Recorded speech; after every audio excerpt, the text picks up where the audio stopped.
Hey everyone, this is Brian, and I'm going to give you a quick update about the React DevTools Profiler. For those of you that missed my last video, there's an RFC open on the repo for a new profiler component. And basically the way that works is React will provide you with a profiler component type that you can wrap around parts of your application. And each time that part of your application renders and commits, it'll call a callback you provide, and it'll pass some information about how long the render took. Some early feedback I got about this was that it was useful information, but it would be more useful if there was a way to associate a render with the thing that calls the render. So I've recently created another PR with a proposal for a new library, which I'm calling for now interaction tracking. And the way this would work is that you could track certain types of events that you thought were important for your application, let's say a login click, and then you can schedule work with React. Maybe this is a set state, maybe it's a call to render.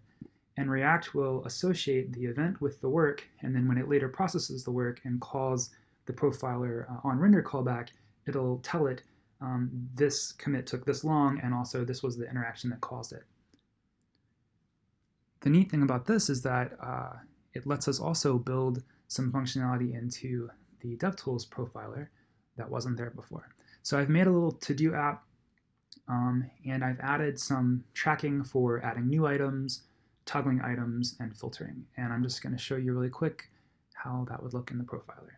So I'm going to start recording, and I am going to do some things.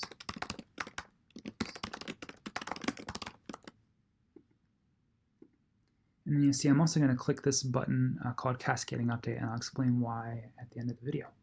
Okay, stopping profiling. So this is the profiler more or less like it looked when I made my last video. These are all of the commits that I just caused, and you can see the colors and the widths sort of show you for each commit how long a specific node took to render. And you can drill down into this across the various renders, and there's some different views that you can see as well. But this is more or less like it was before. What's new is that there's also now an Interactions tab. And you can see in this, we have a list of all of the things that I tracked in my profiling session. So when I first clicked to filter by a different category, when I checked to complete an item, when I added a new item, and so forth. And then you can see across time, when I was profiling just now, the commits that happened as a result of each action. So for instance, when I completed the support interactions checkbox earlier, it calls one render 217 milliseconds into my profiling session. And if I click here, I can see what that render was. And you can also see as we swipe through that there are a lot more renders than there are interactions, and that's just because I didn't annotate everything. I mentioned that there was a cascading update. In this particular case, when I clicked this button, it calls a render, and then in the did update, it immediately calls another render.